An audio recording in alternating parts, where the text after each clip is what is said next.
Se habían encontrado en Colorado y Wyoming esqueletos completos de dinosaurios. El descubrimiento daría lugar a la gran búsqueda americana de huesos y encendería la contienda más agria en la historia de la paleontología.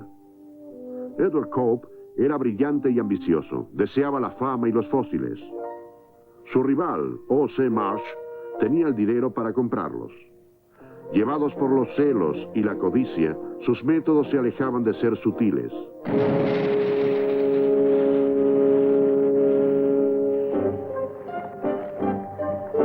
Antes de comenzar su rivalidad, solo se habían descubierto 9 especies de dinosaurios en toda América del Norte. Pero en menos de 20 años, su odio había agregado otras 130 especies a la lista. Fue un logro con características de fenómeno. Los paleontólogos pudieron armar las fantásticas criaturas que alguna vez habían vagado por la antigua Tierra. Pieza por pieza los dinosaurios emergieron con detalles exquisitos. La palabra dinosaurio proviene del griego y significa lagarto terrible, pero los esqueletos eran de una criatura diferente. A diferencia de los lagartos, los dinosaurios tenían cuerpos y patas inmensas y se paraban perfectamente sobre 2 patas. Claramente eran únicos.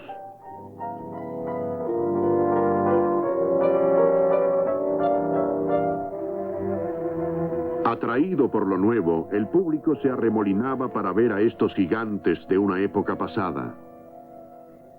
Este es el Tyrannosaurus Rex. Fue uno de los últimos dinosaurios en aparecer sobre la faz de la Tierra. Hoy, el Museo Tyrrell de Paleontología de Alberta, Canadá, es el lugar de exhibición de dinosaurios más nuevo del mundo. Y de pronto apareció aquí en Drumheller hace unos 70 millones de años. Probablemente este dinosaurio, si viviera y estuviese cazando, no nos prestaría ninguna atención. La lucha por los huesos ha terminado. Ahora es una lucha de ideas. Se están desafiando creencias muy antiguas sobre los dinosaurios. Pensamos que ellos eran tontos, lentos y obsoletos, destinados a la extinción. Pero ¿es esto cierto? ¿Cómo eran realmente? Una generación nueva de paleontólogos está reexaminando los fósiles. Continúa la búsqueda para entender la fisiología y la conducta de los dinosaurios para revivirlos. Hasta los niños los están redescubriendo.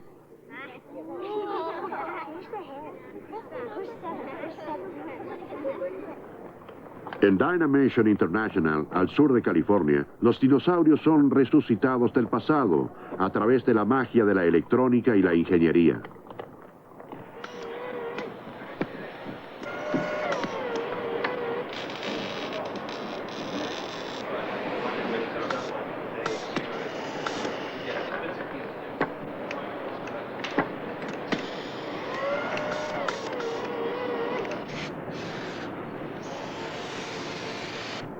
Un bebé de Triceratops es animado para que parezca lo más vivo posible. Basados en la última información científica, estos robots automatizados servirán como poderosas herramientas de enseñanza construidas para museos. El dinosaurio real tenía la parte inferior así, los 3 dedos separados, estos 2 hacia atrás, justamente así. Ah, y el dinosaurio clásico tenía... Robert Bakker, del Museo de la Universidad de Colorado en Boulder, trabaja por la compañía como consejero de diseño. Y aún más, en el sentido del gran dinosaurio, porque tenía 2 garras, bien, y tenía los 2 primeros dedos, índice y pulgar. De y bien, acuerdo. Bakker pertenece a la nueva generación de paleontólogos que han desafiado la ortodoxia que establece que los dinosaurios eran reptiles, una propuesta que ha originado una tormenta de debates.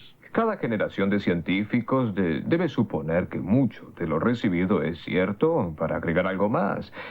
Y de vez en cuando es bueno retroceder y decir, bien, tal vez lo que dicen sea erróneo, o tal vez, si se da vuelta, tenga sentido. Y es lo que me golpeó en los 60. Si se da vuelta a los dinosaurios y en vez de ser de sangre fría, estúpidos y lentos en ciénagas, eran de sangre caliente, listos y rápidos en tierra, empieza a tener más sentido. Pero siempre existe el desafío por la ortodoxia y creo que es bueno. Eso te mantiene ansioso, sigues luchando. Como Zorba el griego dijo, si no luchas mueres, ¿bien? Bakker y sus colegas están convencidos de que los dinosaurios eran mucho más activos y vigorosos de lo que se había pensado. En el corazón del debate se encuentra la pregunta de si tenían sangre fría como los reptiles o si tenían sangre caliente como los modernos mamíferos.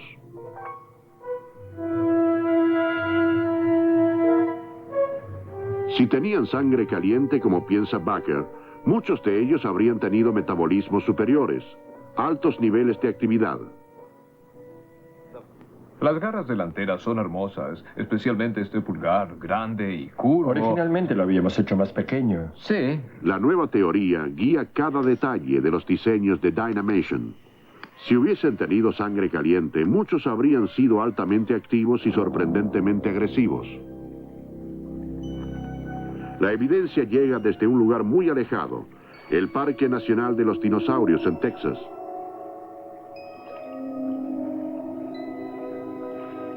Expuestas al lento desgaste del tiempo, a los elementos erosivos y al incesante paso del río Palaxi, estas huellas ofrecen pistas tentadoras para los cazadores de dinosaurios. Ahora atrapados en las piedras, han vagado por este lugar hace más de 100 millones de años. En 1940, cuando Roland Baird, del Museo Americano de Ciencias Naturales, guiaba una expedición para recolectar especímenes. Drenando una parte del Palaxi, encontró las huellas de un brontosauro gigantesco, el primero jamás descubierto.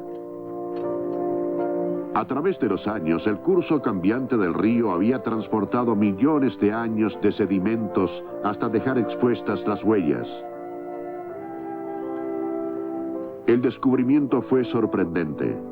Antes del hallazgo de Baird, los científicos creían que estos gigantes se habían consumido en pantanos, en donde la fuerza del agua soportaba su inmenso peso. Pero las huellas de Texas contaban una historia muy diferente. No habían sido prisioneros de pantanos, sino animales terrestres capaces de moverse libremente por todo su medio ambiente. Se han encontrado huellas en todo el mundo. Un fugaz momento en la vida de un dinosaurio también puede ser una pista muy importante para su fisiología. 137, bien, bien. Pata derecha, unos 169 centímetros. Sí, son 169 centímetros. La distancia entre las huellas puede indicar al científico la velocidad de su movimiento. Una simple fórmula matemática demuestra que si se sabe la altura de la pata de un animal y el largo de su pisada, se puede determinar su velocidad. El debate continúa. Pero con cada pista nueva ganamos un nuevo conocimiento de la fisiología de los dinosaurios.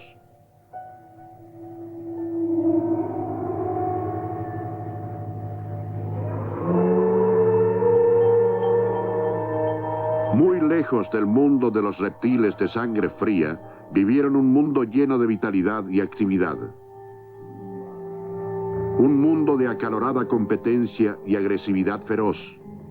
Un mundo en donde tanto el predador como la presa estaban soberbiamente adaptados a su medio ambiente. Un mundo muy diferente del actual.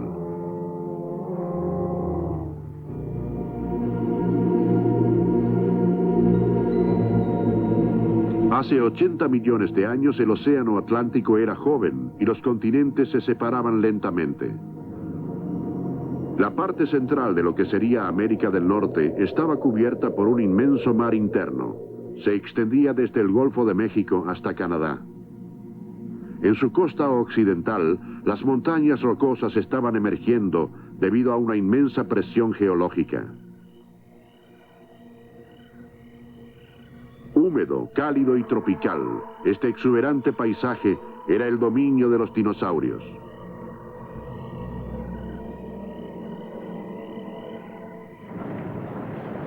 Hoy es el condado de Teton, Montana. Aquí, Jack Horner, del Museo de la Universidad del Estado de Montana, hizo un fabuloso descubrimiento. En 1978, en el sitio ahora llamado Montaña Huevo, Horner y sus colegas descubrieron los primeros huevos casi completos de dinosaurios, jamás hallados en el continente americano. La evidencia abriría un horizonte de conocimiento completamente nuevo sobre los dinosaurios.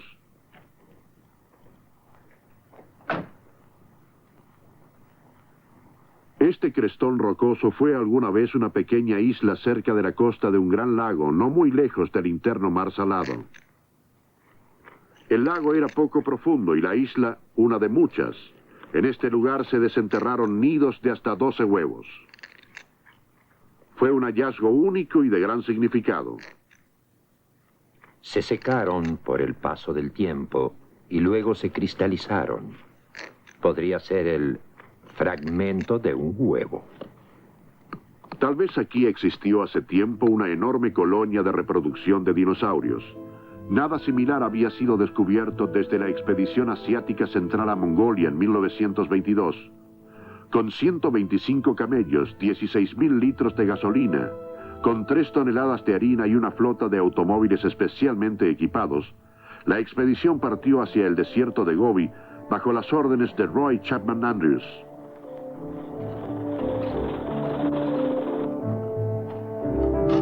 Estaban buscando los orígenes del hombre, pero tropezaron con los fósiles de un dinosaurio llamado Protoceratops.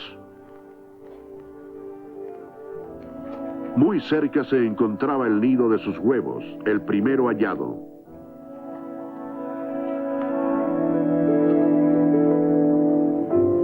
Los huevos capturarían la imaginación del público. Más que los huesos, parecían evocar la imagen de los dinosaurios como criaturas vivientes. 50 años más tarde y a la vuelta del mundo, Jack Horner desenterraría los huevos de un animal llamado Ipsilophodon. Una vez que traen los huevos de la montaña, me interesa descubrir cómo era la conducta del animal. Y cuando encontramos los huevos, generalmente lo que encontramos es la parte inferior, la superior falta. Y el hecho de encontrar la parte inferior intacta implica que los bebés incubados han abandonado el nido inmediatamente. Ahora, Horner debe comprobar su teoría. Luego de estar encerrado durante más de 700.000 siglos, está a punto de descubrirse el secreto de un huevo fósil.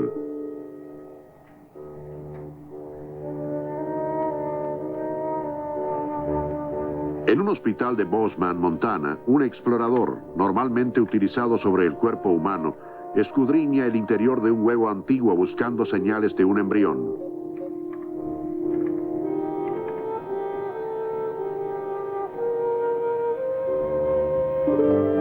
Imperceptible para el ojo no entrenado, el explorador revela lo que está buscando Horner: pequeños fragmentos de huesos esparcidos dentro del huevo.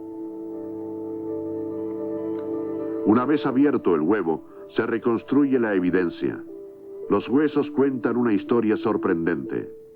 Descubrimos que los extremos de los huesos están bien formados, su superficie es muy suave. Significa que el animal es capaz de usar sus extremidades como un adulto. Este es un modelo de una cría y básicamente lo que no es más grande que un embrión mismo. Pero observando el esqueleto del embrión e imaginando dónde están las marcas de los músculos, podemos reconstruir al animal como era vivo. Y así, de la evidencia fósil surgen los detalles íntimos de la vida de un Ipsilophodon. Era una criatura pequeña y ágil que podía abandonar el nido inmediatamente después de su nacimiento y comenzar a buscar comida. Debido a que estos nidos fueron encontrados en colonias, tal vez estaban organizados en grupos. De los diminutos fragmentos surgen sorprendentes detalles sobre la conducta social y la nutrición en la colonia de crianza de los antiguos dinosaurios. El trabajo de Jack Horner nos ha dado una extraña visión de la vida sobre la Tierra hace más de 70 millones de años. Los fértiles trigales de Alberta, Canadá, son marcados por un rasgo geológico conocido como las tierras malas. Incrustados en cada capa se encuentran millones de años de la historia de los dinosaurios. La región es un imán para paleontólogos como Philip Curry, director ayudante del Museo Tyrrell. Hace más de 100 años, el primer esqueleto de dinosaurio se encontró en esta región y rápidamente Alberta se transformó en un lugar famoso de recolección de esqueletos. Y a recolectar se ha dicho. A principios de siglo, millones de toneladas se habían embalado y embarcado a museos. Desde 1980, Carey y su equipo han excavado un lecho de huesos conteniendo cientos de dinosaurios, todos de la misma especie. El equipo está intentando reconstruir lo que pasó.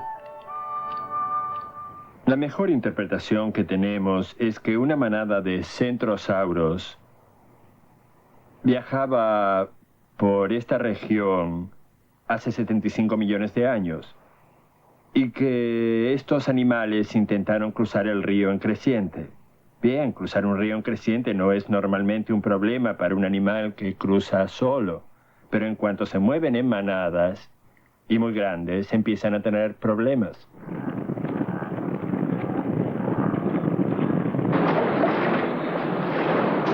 Una manada de ñus en África es una analogía escalofriante. Al cruzar un río de a miles, generalmente se confunden y se asustan. Muchos se ahogan. Tenemos la evidencia de lo que pasó porque muchos de los huesos del lecho están fracturados como este, tienen fracturas visibles. Y normalmente no ocurre esto a menos que el hueso sea nuevo. Esto indica que tal vez los animales fueron aplastados. Además de esto, encontramos una gran cantidad de dientes de terópodos. De hecho, es el segundo tipo de animales más comunes en el lecho de huesos. Hay una tremenda variedad de ellos. Los dinosaurios carnívoros, como los modernos mamíferos carnívoros, tal vez eran carnívoros activos todo el tiempo. Pero cuando había una gran cantidad de animales muertos, ciertamente se alimentaban también de carroña. Eso ocurre tanto hoy como en el pasado. La mejor evidencia proviene de los fragmentos óseos. Si miran este, por ejemplo, se puede ver que un diente llegó hasta el hueso y lo marcó.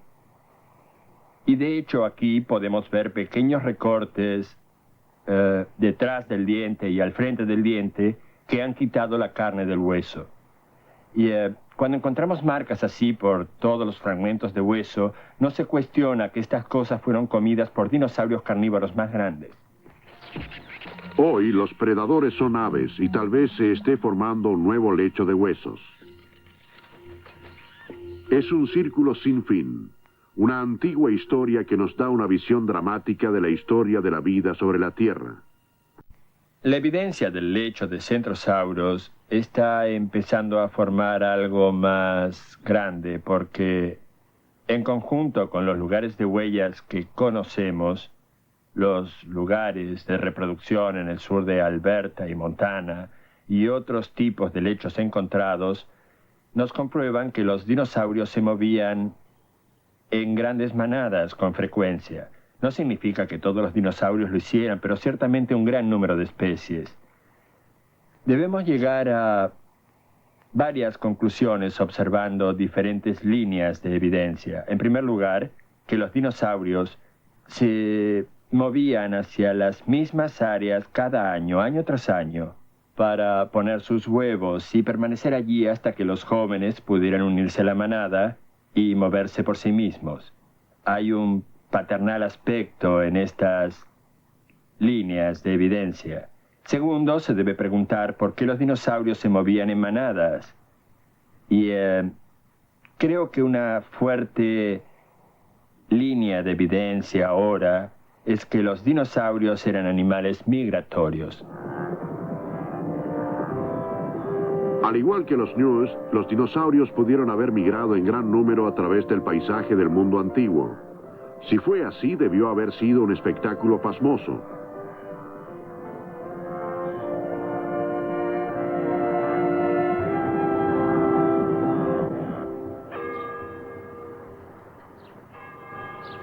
La Universidad de California, Berkeley. El paleontólogo David W. Champel de la Universidad Johns Hopkins ha llegado a estudiar un increíble fósil que puede dar la clave sobre una posible comunicación entre dinosaurios. El animal era un Parasaurolophus. Tenía una extraña cresta alargada sobre su cabeza. Durante mucho tiempo los científicos se preguntaron sobre su propósito. Algunos científicos pensaron que, porque en este Parasaurolophus la cresta se proyecta por detrás de su cabeza, es porque son huecos. Se usaban como cámaras de aire para alimentación submarina. Otros científicos pensaron que se usaba como snorkel, pero no hay agujero al final. Otra idea fue que la cresta se usaba para enfriar el cerebro. Es hueco y está muy cerca del cerebro, en el cráneo. Pero hay otros animales del mismo tiempo que no tienen este tipo de cosas y sobrevivieron, con que es probable que la cresta se usara para enfriar el cerebro. El enigma intrigó a Weishampel. Decidió investigar abriendo una de las cabezas fósiles para exponer el interior de la cámara de la cresta. Lo que encontré fue... Este es el cráneo y observen el corte de la cresta. Y es hueco desde la base de la cresta aquí abajo hasta la punta de la cresta. La cresta es hueca, luego hay un paso a lo largo hasta el final de la cresta. Termina en U aquí. Y continúa a lo largo sobre sí mismo hasta los orificios nasales. Con que si ubicamos un órgano vocal, algún tipo de generador de sonido en la garganta, produce algún sonido. El sonido es forzado por detrás de la garganta, por detrás del paladar, hacia la cresta. Y por todo el largo de la cresta. Y pasa por aquí, por la U, viene por aquí, y el sonido se emite hacia el medio al nivel de los orificios y luego sale. Un animal como el Parasaurolophus realmente pedía un creativo enfoque. Lo que hice fue ir a la ferretería, compré un tubo de PVC y algunas cosas para colocar al final y darle la forma de U al final de la cresta. Me fabriqué una especie de boquilla en lugar del órgano vocal y cuando estuvo listo, lo que tuve fue, creación, ¿no? Este modelo. En realidad esto es del tamaño y forma de la cresta de estos raros animales. Y lo que escucharán es el sonido que estos dinosaurios emitían hace 75 millones de años.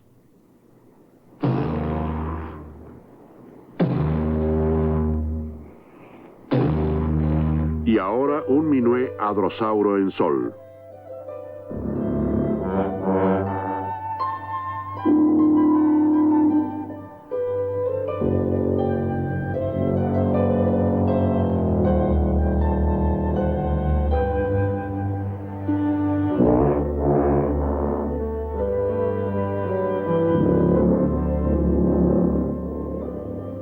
Había otros miembros de la familia de los hadrosauros con cresta. Tal vez ellos también podían producir sonidos.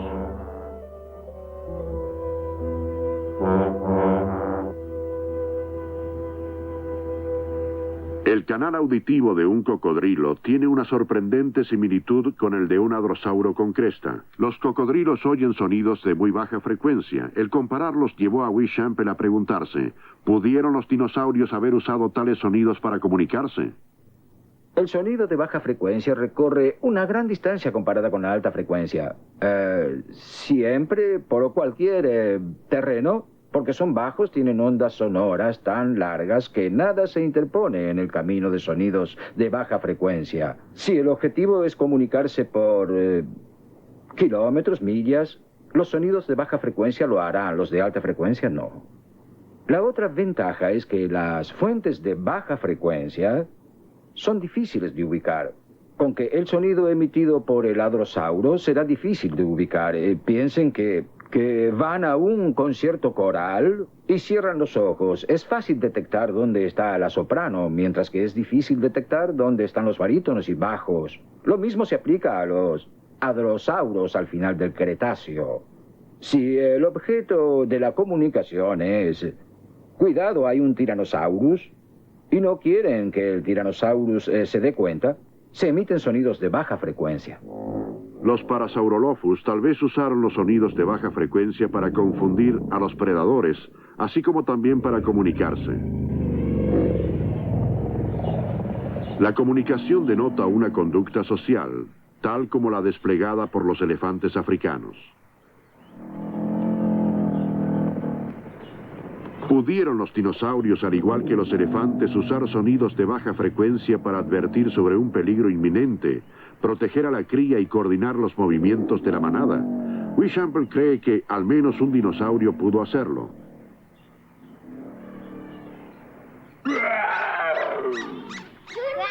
El momento descollante de una fiesta de cumpleaños es la aparición de un Tyrannosaurus Rex.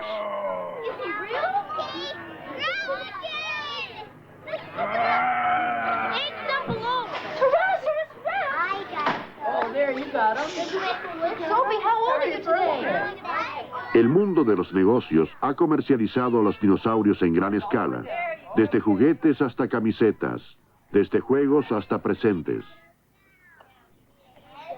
Se transformaron en compañeros curiosos, parte de nuestro estilo de vida y de nuestra cultura.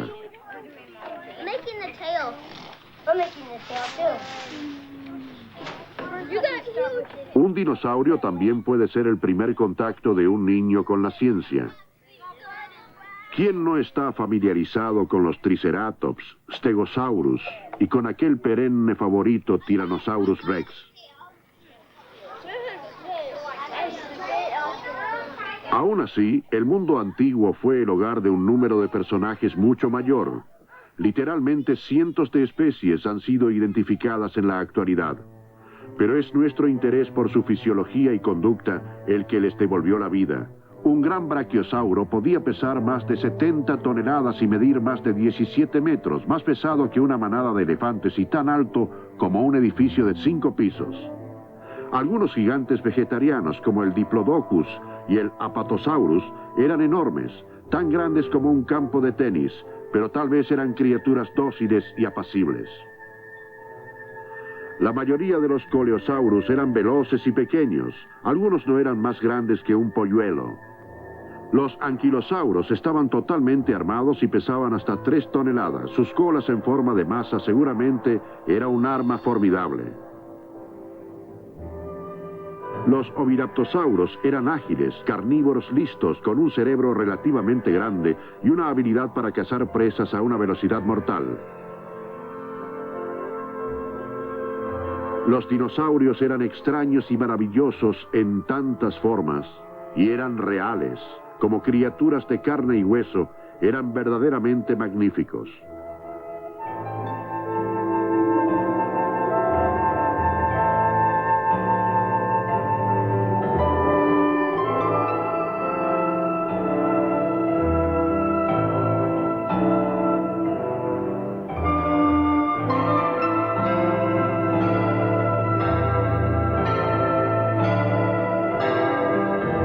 Pueden encontrar nuevas clases de dinosaurios.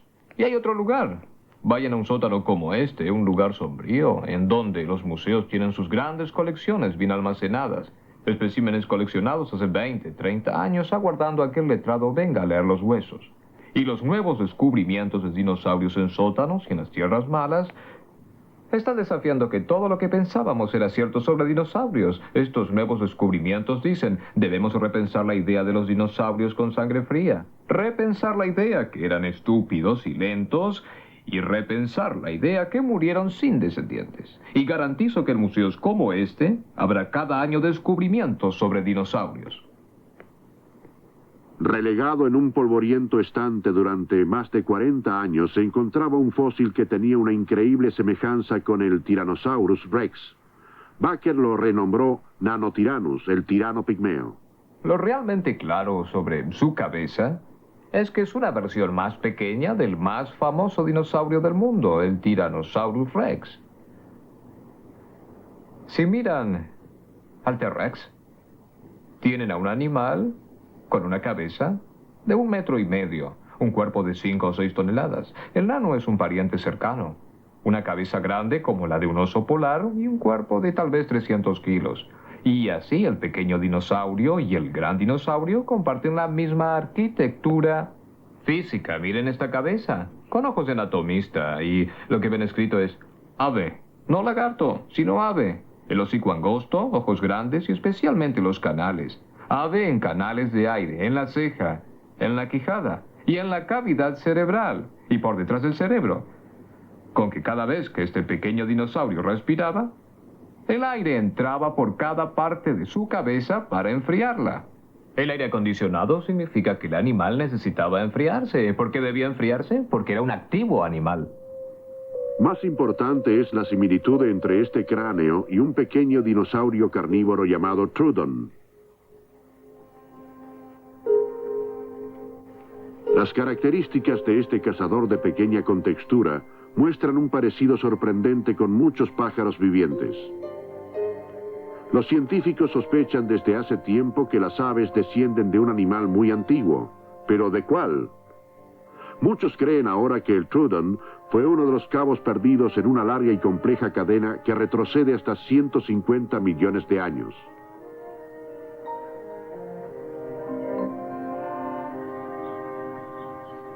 Debajo de su colorido y exótico plumaje, la anatomía de un ave señala indudablemente a su ancestro dinosaurio.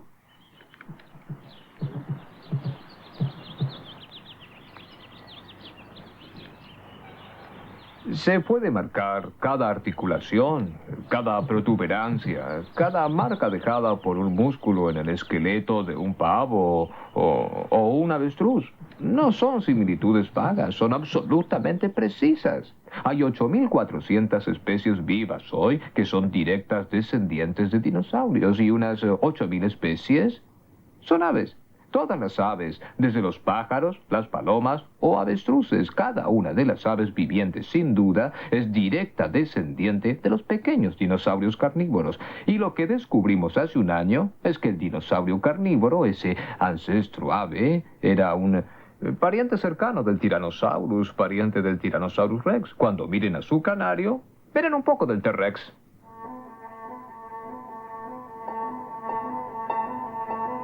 Hoy, muchos científicos creen que las aves no solo descienden de los dinosaurios, sino que son dinosaurios.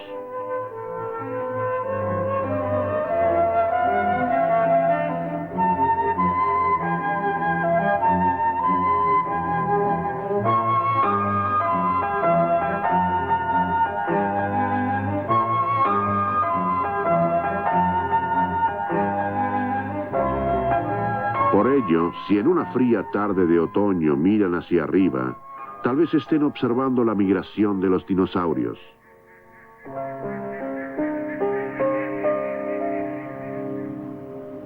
Eventual e inevitablemente, los gigantes murieron.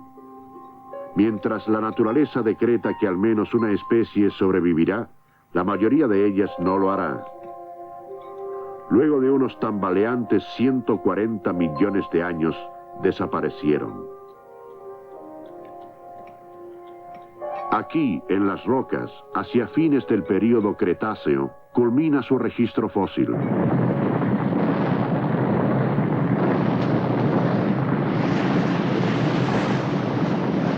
¿Cómo murieron? ¿Fue un único cataclismo o una serie de eventos? ¿Una infección esparcida por el mundo? ¿O un clima deteriorante y una disminución de la provisión de alimentos? ¿Pudo haber sido algo más espectacular? No de esta tierra.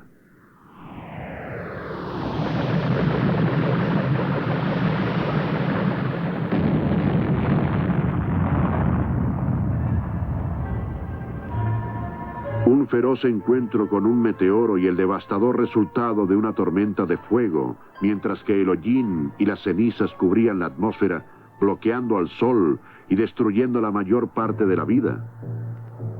Tal vez nunca lo sepamos, pero cuando terminó el período Cretáceo, los dinosaurios y más de la mitad de las especies sobre la Tierra habían desaparecido. Hace tiempo sabíamos que solo habían desaparecido. Ahora sabemos que los dinosaurios gobernaron la Tierra durante más tiempo que cualquier criatura anterior a ellos o posterior. Generación tras generación vagaron por los continentes y exploraron cada lugar. Llegaron en cantidades increíbles y de todas las formas y tamaños.